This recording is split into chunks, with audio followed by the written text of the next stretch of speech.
وابدا ابدا ابدا مش هنتجر لاتون هذا النوع من الصراعات وهذا النوع من التراشق وهذا النوع من الرساله الاعلاميه اللي احنا هنا في قناه النادي الاهلي نتبنى رساله مغايره ليها تماما، وعندنا من الضوابط والاكواد الاعلاميه اللي احنا حاطينه وشعار النادي الاهلي وادبيات النادي الاهلي بتلزمنا بيه. ولكن احنا هنا بنتحدث عن امر فني وامر تاريخي، غير كمان الامور الشخصيه اللي هي في موقف منها وفي اتجاه منها سواء تمس النادي الاهلي او اي حد داخل النادي الاهلي، وخلاص في تحرك ليها. كل جمهور النادي الاهلي عارف شكل التحرك، وانت بتسعى ان انت تاخد حقك بشكل القانون دون ان انت تروح للحته دي.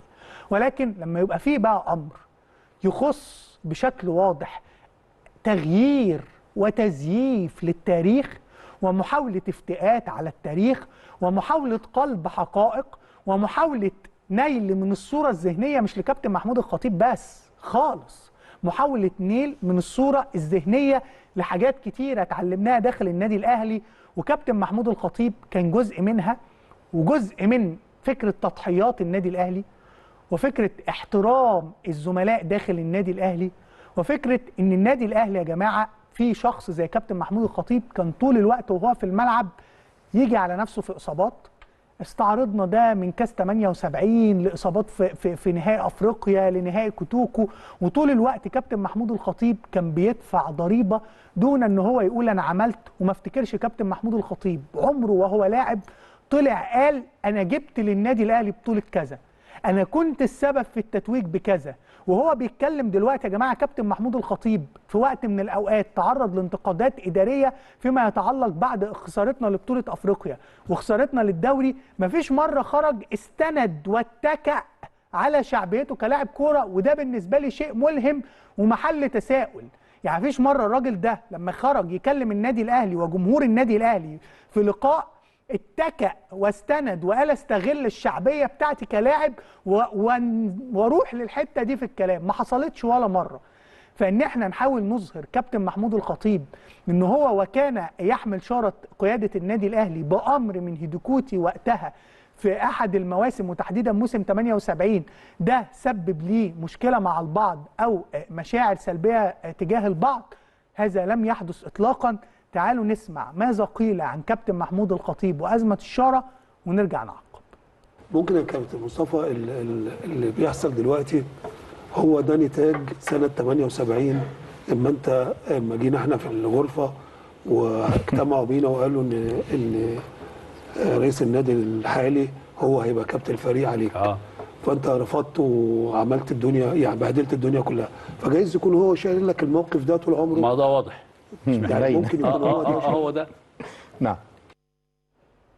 زي ما قلنا لكم في امور بيكون الرد عليها في منحى احنا عارفينه، وفي امور لها علاقه بالنادي الاهلي وبالتاريخ. كابتن محمود الخطيب لما يتقال ان 78 لما اسندت ليه الشاره بامر من هيديكوتي الراجل اللي جه على خلفيه مدرب اجنبي، شايف ان هو كابتن محمود الخطيب كان ليه تاثير وقتها لا يمكن احد يتخيله. ولو رجعنا للتاريخ وازاي كان هو الفارس الذي خرج بالنادي الاهلي من ظلام الفتره من 62 لحد 74 وازاي بدا تاثيره وتحقيقه لهداف الدوري وتحقيقه لارقام اعجازيه واسطوريه مع النادي الاهلي في الفتره دي، كانت عامل مهم جدا في تحويل البطولات. فاسند ليه الشاره كنوع من ان هو شاف فيه الشخصيه. وعلى فكره لو تشوفوا الحوار بتاع مباراه 78 مثلا في الكاس وخطاب كابتن محمود الخطيب مع هيديكوتي في المباراه دي وانك لازم تعمل حاجه ولازم يكون في تدخل، يعرفك ليه هيديكوتي كان شايف ان كابتن محمود الخطيب يستحق الشاره. ولكن كابتن محمود الخطيب كان في الفتره دي ما كانش قراره اطلاقا، ولم يكن في نفسه اي غضاضه او اي مشاعر سلبيه تجاه اي امور تتعلق بحد كان رافض الشاره. بل بالعكس في كل الحوارات اللي سمعتها الكابتن محمود الخطيب كان رد فعله ان هو راح قال لهيديكوتي ان هو ليس مع هذا الامر، ومستر هيديكوتي وقتها قال ان هو شايف ان ده اللي مفترض يتعمل وده الصح اللي يتعمل. فلم يكن ابدا كابتن محمود الخطيب عنده شيء في نفسه تجاه حد ان هو رفض الشاره، بل بالعكس هو اصلا طبق مبدا الاقدميه وهو في مجلس الاداره او وهو رئيس للنادي، فعمر ما كان عنده مشكله في ده. فان يتصور البعض ويخرج علينا البعض بتزييف للتاريخ ويتم اتهام كابتن محمود الخطيب بهذا الاتهام، فمش احنا اللي هنرد، التاريخ هو اللي هيرد، والكلام اللي هتسمعوه هو اللي هيرد عن كابتن محمود الخطيب اللي عمره في المواقف دي ما كان محتاج يرد عن نفسه. بص، هو كابتن جمال عبد الحميد خلينا نكون واضحين، هو راح ليه للكابتن محمود الخطيب؟ هو راح للكابتن محمود الخطيب لانه رئيس النادي الاهلي الحالي.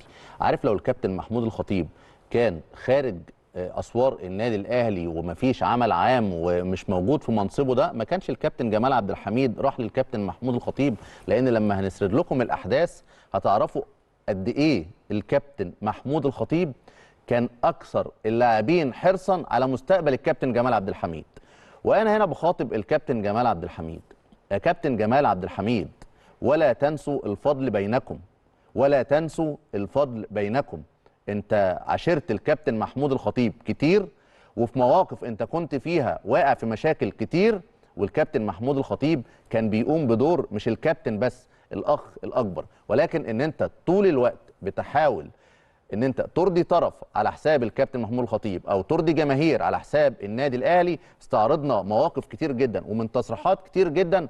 انا الحقيقه زعلان يا كابتن ان انت في الصوره الذهنيه اللي انت بقيت فيها دلوقتي، يعني في السن ده، وتطلع بالتصريحات دي اللي احنا بنبقى مضطرين اننا نثبت انها تصريحات مش حقيقيه وتصريحات تفتقد للصدق. فتخيل يا كابتن جمال، انت بتراجع نفسك امتى؟ انت قلت ان مشكله الكابتن محمود الخطيب مع الكابتن مصطفى يونس تبدو اللي هي مشكله الشاره.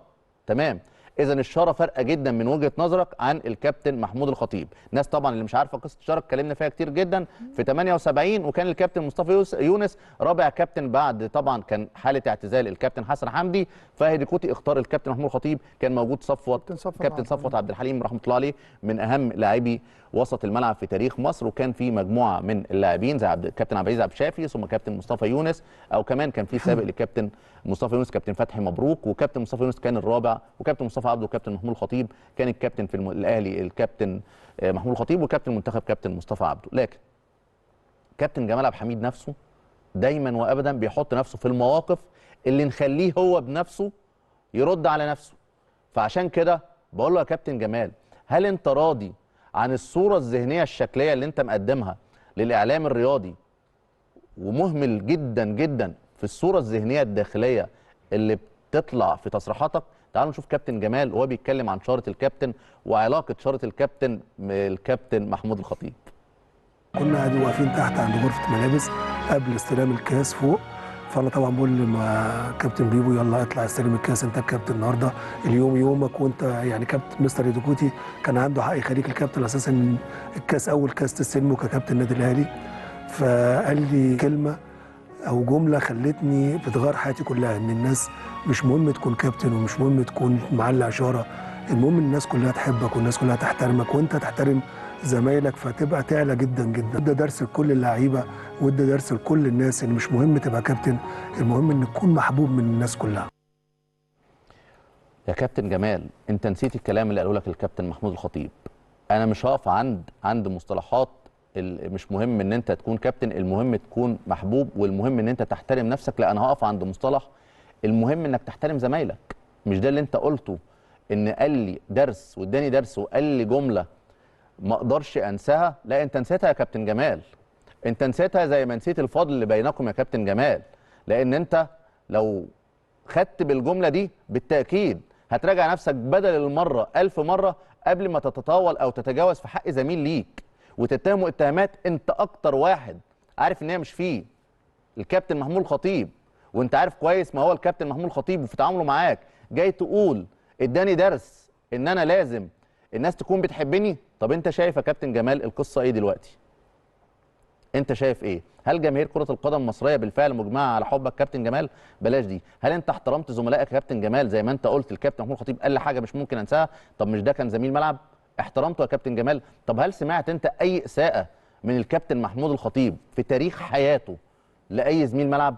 اي زميل ملعب هات اي تصريح اساء فيه لاي زميل ملعب. والله يا جماعه في اوقات كتيره جدا جدا كنا بنيجي نقول عندنا رد على زميل ملعب وتبقى صدفه بحته، فيعرف الكابتن فيقول لك لا صدفه بحته. لا، من خلال طبعا يعني اداره قناه النادي الاهلي هنا حاضر، وبنستجيب لاداره قناه النادي الاهلي هنا، ولما بنيجي نتناول ممنوع التجاوز، واحنا شعار